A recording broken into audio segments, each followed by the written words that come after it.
The last message sent from Earth before the battle was not an order. It was a sound. Someone in the communications room of Fleet Command had pressed play on an old recording, a choir, human voices, no instruments, and broadcast it on every channel the fleet could reach. Nobody ordered it. Nobody stopped it. The ships moved into formation while that sound traveled outward into the dark. Admiral Reyes heard it on the bridge of the carrier Resolute and said nothing. She watched her crew. Some of them closed their eyes. None of them looked afraid. That was the thing about humans that the Vakthari never understood and never tried to. Fear was not the same as defeat. The two had almost nothing to do with each other. The Vakthari came in a wedge. 43 warships, sleek and dark, built for speed and surgical destruction. Their hulls were layered in a reactive alloy that could absorb pulse fire and return it as heat scatter. Their guns fired in geometric patterns designed to collapse defensive formations in under 4 minutes. In 400 years of expansion, the Vakthari had never needed more than one wave to end a war. Warspeaker Drath watched the human fleet on the display grid and felt the first small thread of something he did not name. The humans were not spreading out. They were tightening, pulling inward. Their formation looked, to his trained eye, like something bracing for impact rather than preparing to fight. The first salvo was Vakthari. It struck the outer edge of the human line and deleted 6 frigates in 9 seconds. Clean, fast, textbook. Drath waited for the formation to break. It did not break. Captain Doran, aboard the destroyer Whetstone, watched the 6 ships die on his tactical screen and felt his jaw tighten. He had trained with 2 of those crews. He did not say anything about that. He said, "Adjust bearing 14 degrees, put us between the wreckage and the second column, and tell engineering if they give me less than 80% output in the next 3 minutes, I will personally go down there and push." The wreckage was the key. Reyes had seen it in the simulation models. Vakthari guns were precise, but precision required clean sight lines. Human debris was irregular, unpredictable. The destroyed ships became a wall of metal and venting gas that scattered the targeting geometry the Vakthari relied on. It was not a strategy anyone had invented. It was something Reyes had noticed 3 weeks before the battle while watching her nephew play with building blocks. When the blocks fell, they fell in ways that made the next structure harder to build cleanly. She had stared at that pile of fallen blocks for a long time. The Vakthari fired a second salvo. 3 more human ships were destroyed. But the return fire from the human formation, using the debris as cover, damaged 2 Vakthari cruisers and knocked one entirely off its flight path. Drath adjusted. He was good. His fleet was good. They shifted angle and came in from above the ecliptic plane where the debris field offered no cover. It was a clean tactical read. It should have worked. What he had not modeled was this: humans had anticipated the adjustment, not because they had read Vakthari doctrine, though they had, but because Reyes had spent 3 days in a room with her best tactical minds asking one question over and over. If you were them watching us and we did this, what would you do next? They had mapped it. Every likely response, every clean move, and for each one a prepared answer. The Vakthari came in from above the ecliptic and found a line of automated weapons platforms that had been sitting cold and silent in the asteroid belt for 6 months. They powered on. They fired. It was not enough to win. It was enough to hurt. Drath pulled back. For the first time in his career, he pulled back from an engagement with a single-world species. He needed to think. His ships regrouped at the edge of the gravity well, and he sat in the silence of his command room and wrote a report to Oru at high command. The report was 3 pages. The last line said, "They do not fight to survive the battle. They fight as if they have already decided they will survive the war. This is a meaningful difference. I am not certain our models account for it." He sent it. He stared at the display grid. The human fleet had not pursued. It had reformed tighter than before and gone quiet. No communications, no signals, just presence, just the fact of them sitting there in the dark, not leaving. On the Resolute, Reyes ate a cold meal at her console and read the damage reports. 41 crew dead, 9 ships destroyed or mission-critical damaged. She marked each name in the log herself. She always did. It took an hour. Then she did something that no one on her staff understood. She opened a broadcast channel, open frequency, no encryption, and transmitted a single audio file into the dark toward the Vakthari fleet. 30 seconds of silence, and then that choir again. The same recording someone had played before the battle. Drath received it. He listened to the whole thing. He played it again. He asked his translator what it was. The translator said it was music. Drath asked what it meant. The translator said that was not a question translation could answer. Drath sat with that for a long time. Far out from either fleet, in a direction that pointed toward nothing on any Vakthari star chart, something moved. Something very large. It left no signature that either side's sensors were designed to detect. But it moved. And it had been moving for a long time, coming from a very great distance. It was almost here. The Vakthari did not sleep the way humans did. They entered a low-rest state, aware but slowed, and during that time their minds processed the day's data without the noise of active thought. Drath spent 6 hours in that state after the first engagement and came out of it with a single clear thought. The humans had not tried to win. They had tried to last. That was a different kind of war. He had never fought that kind. Oru at high command dismissed the concern. He sent a second wave with a brief message. 41 ships, end it. There was no tactical briefing, no new approach, just more force applied to the same problem, because in the Vakthari model of warfare, more force applied correctly always resolved the equation. Drath accepted the order. He did not argue. He positioned the second wave in a 3-axis approach designed to eliminate the debris field tactic from the first battle. Clean angles, overwhelming numbers. He ran the models. On paper, the human fleet had no answer. On paper, the humans had spent the 6 days between engagements doing something the Vakthari surveillance drones recorded but did not flag as significant. They had been moving rocks, not ships. Rocks. Small asteroids, ice chunks, dead ore from the belt, moving them slowly with tugs and tether cables into rough positions along their defensive perimeter.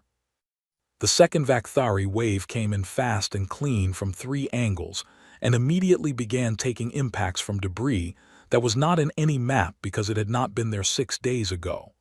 Not weapons, just mass, just things in the way. Chunks of ice and iron that fouled targeting arrays, cracked heat shield panels, forced evasive burns that broke formation geometry. It was not elegant. Humans did not always need elegant. Doran's ship, the Whetstone, had been patched overnight and was running at 60%. He had been offered a rear position. He had declined. He pulled his ship into the thickest part of the fight and used it the way a boxer uses a shoulder, absorbing, crowding, giving his smaller ships room to operate on the flanks. He lost 2 more crew in the second hour, a conduit breach in the lower decks. He sent a medic and kept moving. There was nothing else to do. You could stop and grieve, or you could keep the ship in the fight. You could not do both. That was the part of command that nobody explained to you before you took the seat. The second wave stalled at the Mars corridor. Not a defeat, not a retreat, just a stall. 41 Vakthari ships holding a line they could not advance past against a human fleet that was smaller, slower, and less powerful, and yet would not move. Drath watched it on the display. He made the call to hold position and sent another report to Oru. This one was shorter. It said, "Request strategic pause. Our models require updating. The human force multiplier is not firepower or technology. It is behavior. We do not have a category for this." Oru's response came in 4 words. There is no pause. Drath read that 4 times. Then he set it aside and looked at the sensor data again, because something else had been bothering him since the first engagement, and he had not had time to properly examine it. The anomaly was small. A gravitational whisper at the edge of the long-range array. Not a ship, not a natural body, something that was moving with intent but producing almost no detectable signature. The Vakthari sensors were the finest in known space. They could detect a cold engine at 12 light minutes. Whatever this was had been nearly invisible to them, and that should have been impossible. He tagged it, sent it to his science officer, asked for a profile. The science officer came back in 2 hours with a response that he read 3 times before accepting it as real. The mass displacement reading suggested an object approximately 80 kilometers in length. The drive's signature was not ion, not pulse, not any known form of propulsion. The scientist had spent an hour checking the instruments for error before concluding that they were not wrong. Drath sat very still. On the Resolute, Dr. Voss had been awake for 30 hours. She was the fleet's lead xenobiologist, which under normal circumstances meant she studied samples and wrote reports that admirals never read. Under current circumstances, she had become the person everyone asked questions to, and nobody had better answers than. She had been tracking the anomaly for 11 hours before the Vakthari sensors found it.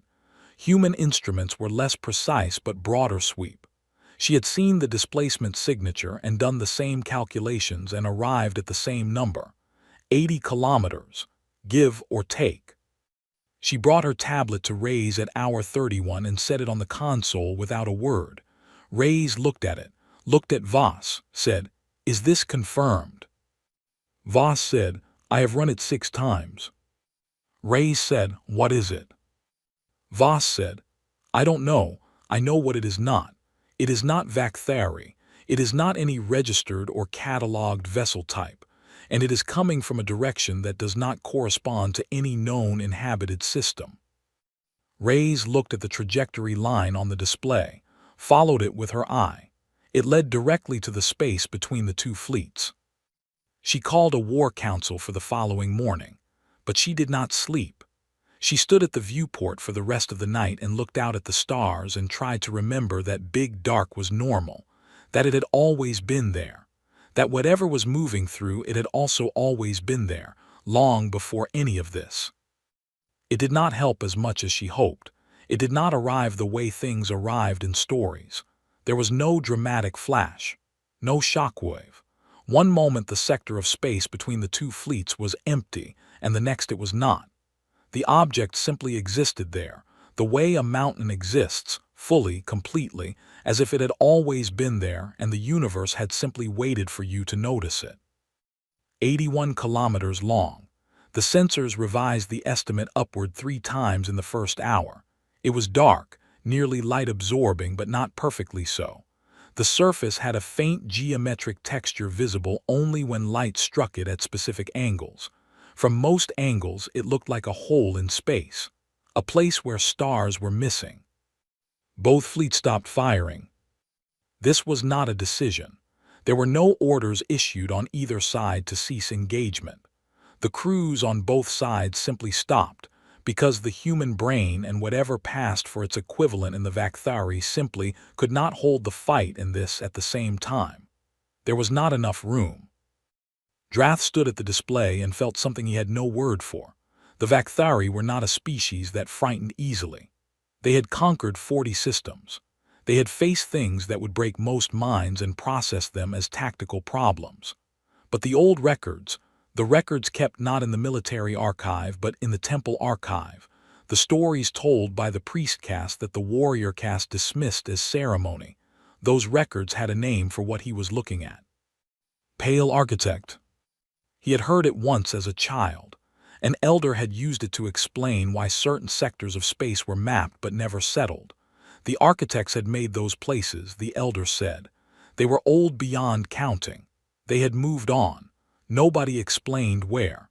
Nobody explained why some places still felt like they were waiting for them to return.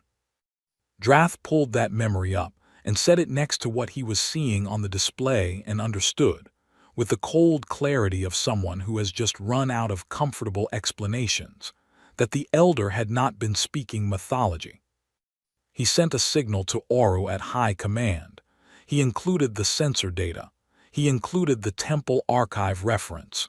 He included no recommendation because he had none. Oru's response took 40 minutes. When it came, it was 2 sentences.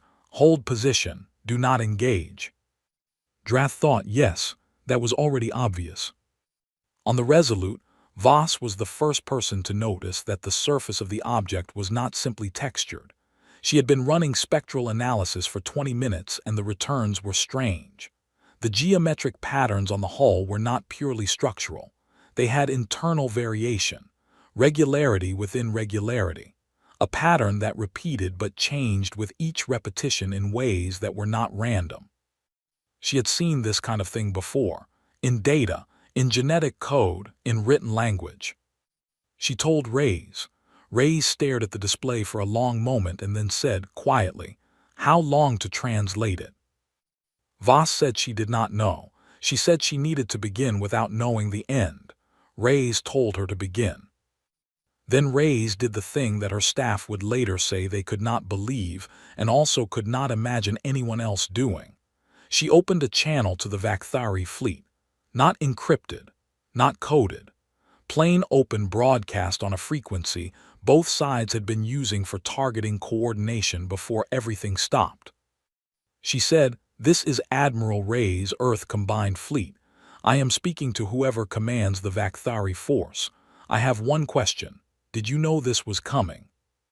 Silence. Drath's communications officer looked at him. Drath looked at the display. He thought about Oru's standing orders, which did not cover this scenario because no scenario brief had ever imagined it. He thought about the object outside, sitting between 2 fleets like a judge who had not yet spoken. He pressed transmit. "No," he said, 1 word. Then he added because it seemed important to be precise, "We have legends, we did not believe them." Reyes heard that and felt the weight of it. Legends meant history. History meant this had happened before. She looked at Voss, who was bent over her console running algorithms, and thought, "How much time do we have?" She asked. Voss said she did not know yet. The surface text was dense and the language had no known relative. She was working from pure structural analysis, the shape of the patterns, the frequency of repetition, the way certain symbols clustered near others. It was like reading a language by only looking at the spaces between words. 3 hours into the silence, the object transmitted. It was not a directed signal. It went everywhere in all directions at all frequencies simultaneously.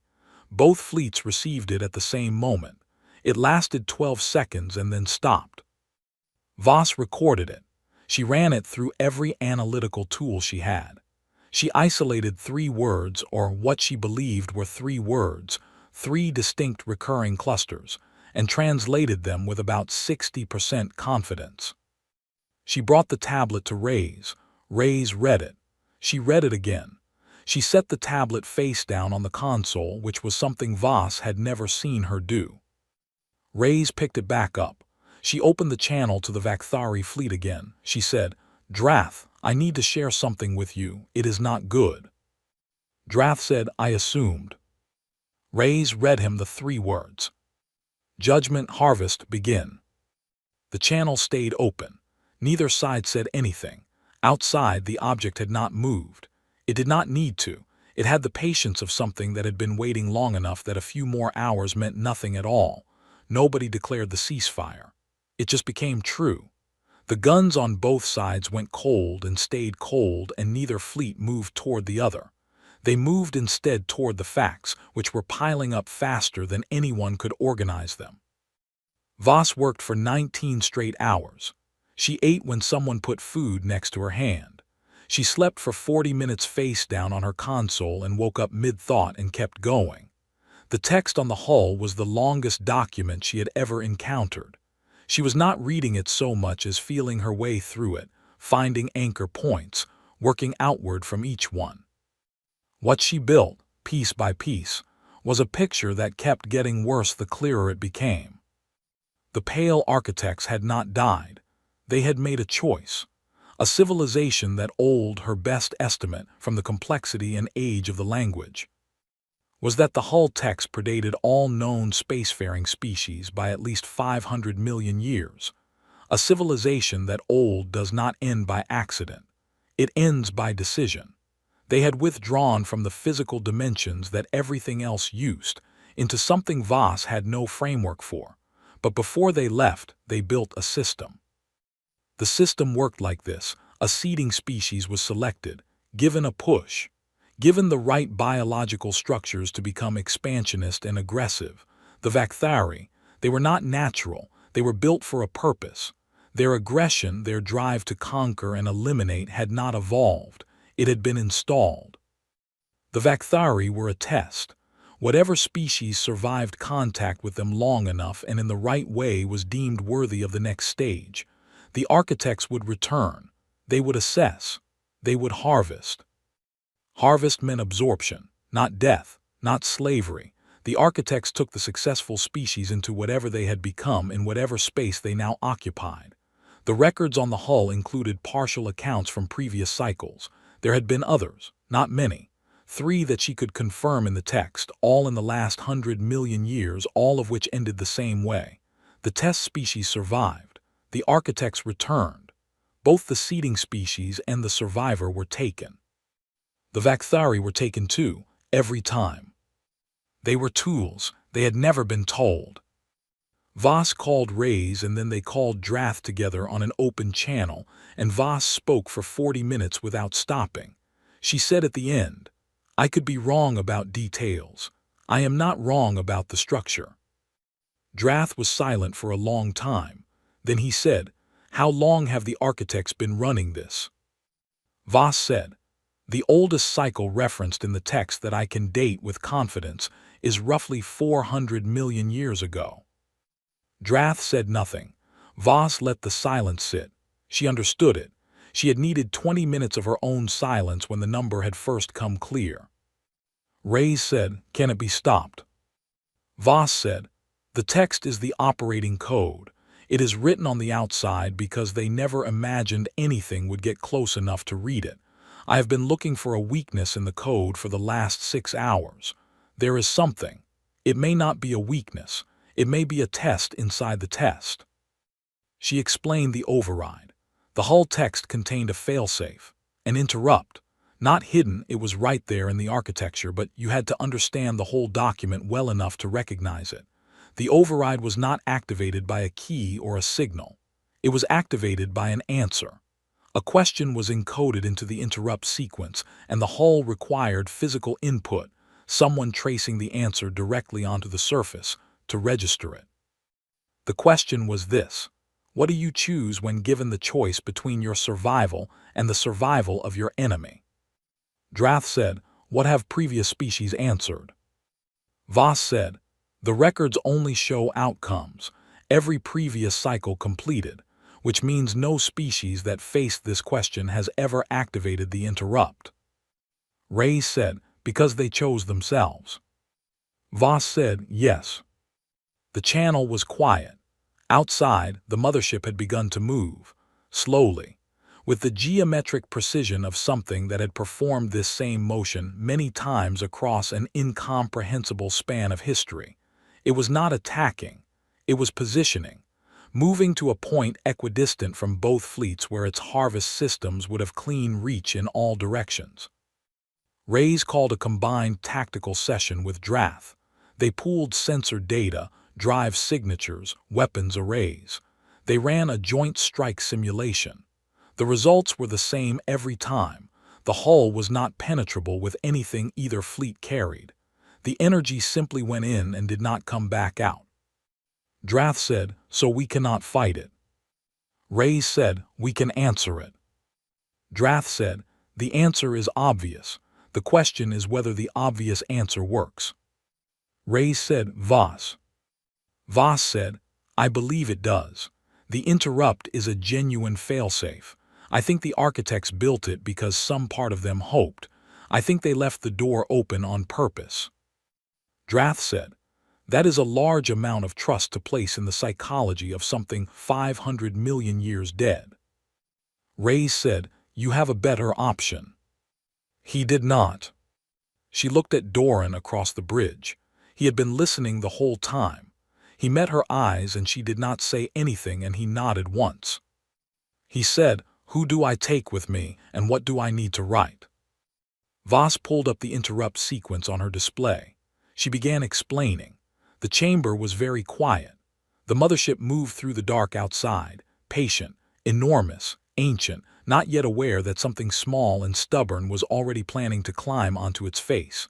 The six of them left the whetstone in a modified cargo pod with the engines cut, drifting on a calculated ballistic path that would bring them to the mothership's hull in 40 minutes. No active propulsion. No powered systems except suit life support and the tight beam receiver in Doran's helmet, which connected him to Voss on the Resolute. Cold and dark and silent, sliding through space towards something that could have crushed them the way a boot crushes a grain of sand, if it had ever bothered to notice them. Doran spent the 40 minutes going over the sequence. Voss had built him a physical guide, a sheet of pressure-sensitive material with the interrupt pattern drawn on it, which he could use as a tracing template. The sequence was 214 distinct symbols arranged in a flowing connected path roughly 3 meters long. He had practiced it 4 times on the whetstone floor. He had it. Mostly. The 31st symbol was the one that kept slipping. He practiced it again in his head during the drift. Eyes closed. The symbol like a river branching at a delta, 3 lines diverging from a central curve. The pod made contact with the hull without sound.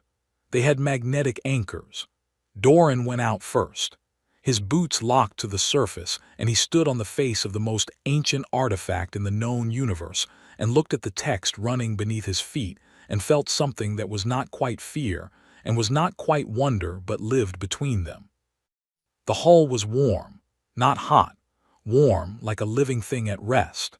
The geometric text covered every visible centimeter, layered and precise, glowing very faintly at the edges where the pattern lines met. In the suit, it felt like standing on something that breathed too slowly for you to feel it breathing, but you knew it was. Voss was in his ear immediately. "I have your position on the relay. You are 40 meters from the interrupt node. Move along the hull on bearing 273.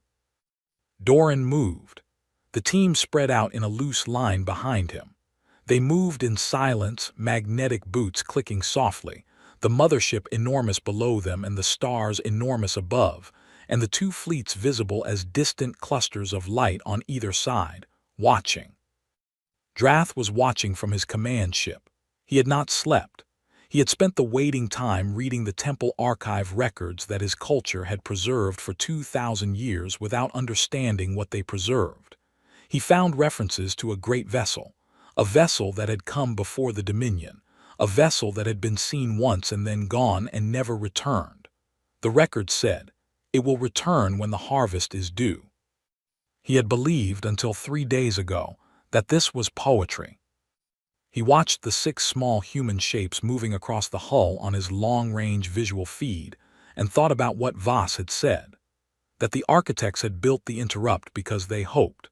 He thought about what it meant to build a civilization-ending harvesting machine and then put a door in it because some part of you hoped someone would find it and choose differently.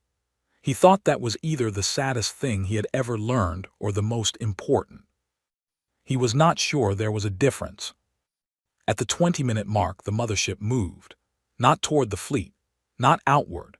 The hull beneath Doran's team shifted, a slow, enormous tectonic adjustment in the surface geometry, the text pattern reconfiguring across a wide area. 2 of the team were anchored in the reconfiguring zone. Their magnetic boots lost contact. Field inversion, as the hull polarity reversed in a wave rolling outward from the repositioning zone. 2 people lost to the dark. Doran watched it happen and could not do anything and did not stop moving. He had known when he left the pod that this was the kind of mission where you kept going or you did not go. He kept going. Voss recalculated the path. Her voice was steady. She had been steady for 3 days, and Doran thought about that later, what it cost a person to be steady for that long, what they were burning through to keep it. 14 minutes to the node. He arrived at the interrupt site and looked down at it. The pattern was exactly as Voss had described it. The symbols were larger here, each one the size of a human chest, arranged in a spiral path that converged on a central symbol that was different from all the others. It had depth. The others were surface patterns. This one went down into the hull as if the hull had been folded around it. Doran removed the tracing template from his suit pocket. He pressed it to the first symbol and traced it. The hull responded, not violently, a warmth localized spreading from where his hand moved. The glow at the symbol edges brightened slightly. He moved to the second symbol, then the third. Voss counted with him, quietly, just the numbers one after another, steady as breathing. At symbol 31, the branching delta, the one that had slipped, he stopped. He could feel his hand wanting to move wrong. He closed his eyes inside the helmet. He saw it in his memory. River branching. Central curve first. 3 lines out. He opened his eyes and drew it correctly. The hull went very still. The ambient warmth dropped away. All the glow in the surrounding text dimmed to nothing. Then he was at the last symbol. The central one, the deep one. He laid his whole palm flat on it. He said out loud, not to anyone, both. The mothership went dark. The silence after the mothership went dark lasted 47 seconds. Voss counted them. She was counting because it was better than waiting. At second 47, the hull beneath Doran's feet trembled once, gently, like a sleeping animal shifting, and then the surface text began to move. Not the way it had moved before. This was the symbols themselves rearranging, flowing into new configurations with the smooth certainty of a sentence being rewritten. Doran watched it happen around his boots and did not move. He stayed. He sent a visual feed back to Voss, and she watched it on her screen and began translating in real time, which she could now do, because she had not stopped reading for 19 hours. And the language had settled into her the way a language does when you have been inside it long enough. It took 11 minutes for the text to finish. Then Voss had it. She read it twice. She looked up from her console and the crew nearest her looked at her face and looked away. She called Reyes. She read her the message. Then Reyes called Drath and read it to him too. The message said, the interrupt was not a failsafe. It was the point. The harvest was never the goal. The architects had gone looking for a species that could make the choice they had lost the ability to make, and they had built the harvest as the pressure that would force the question. Everything, the Vakthari seeding, the cycles, the taking of species, was a search, conducted across 500 million years for someone who would say both. The mothership was an archive of everyone who had said anything else. Thousands of species, preserved, not dead, held in a state without a translation into 3-dimensional language. The message said, now that the question has been answered, the archive can open. And then the last part. The architects themselves were inside, not separate, preserved alongside everyone they had taken, because they could not free anyone until someone gave the answer that would free them too. They had built a trap for themselves and waited inside it for 500 million years. Voss filed that away to think about later. On the Vakthari fleet, the news moved fast. Within 2 hours, every crew member knew that their civilization was not what they had believed, that the drive pushing them outward for 2,000 years was not their own, that they had been a tool in someone else's design. Drath expected rage. He got something quieter, a long, collective stillness. He watched his crew stand at their stations and look at nothing and process it, and he thought this was what it looked like when a people had to decide in real time what they were if they were not what they had always thought. He called Reyes. He said, I want to meet in person, no weapons, just talking. She said, same. They met at a neutral cargo platform 3 days later. Reyes, Doran, Voss, and Drath with 2 of his officers. The platform was cold and poorly lit and smelled of metal. Nobody had arranged it to be comfortable. Nobody needed to. Drath studied Doran for a long moment. Then he said, my people have a tradition. When a warrior earns something that cannot be repaid, we say their name into the record, not for honor, for truth. He said Doran's name in Vakthari, 7 syllables, a rising tone at the end. Doran said he did not know what to do with that. Drath said, "Neither do I, we will learn." The Mothership began its opening sequence 4 days later. The archive held patterns of mind and memory from thousands of species preserved across geological time, and releasing them was not fast. Voss observed and documented and understood about 8% of what she saw. She filed the rest under future work. The war did not simply end. Wars do not end because the shooting stops. There were negotiations and demands and failures and arguments and slow repairs. The Vakthari Dominion fractured at 3 internal fault lines. Earth rebuilt slowly. Nobody got what they wanted. But both sides stayed at the table. That was the new thing. The thing that had not existed before and now did. The knowledge, tested and proven under the worst possible pressure, that staying was something both sides were capable of. Voss stayed aboard the Mothership for 3 months. She read. She documented. She sent reports that took months to reach anyone and longer to be understood. One evening she sat in the archive bay with the lights low and the records of 1,000 civilizations surrounding her, dead and not dead at the same time, and thought about the 31st symbol. The river branching one. The one that had almost slipped. The one Doran's hand had held steady at the last moment. She was glad it had not slipped. Outside the viewport, a Vakthari cruiser and a human frigate were running parallel courses, 300 meters apart, close enough to see each other's running lights. Not allies yet, not anything with a clean name, but present, both of them, in the dark. Still there,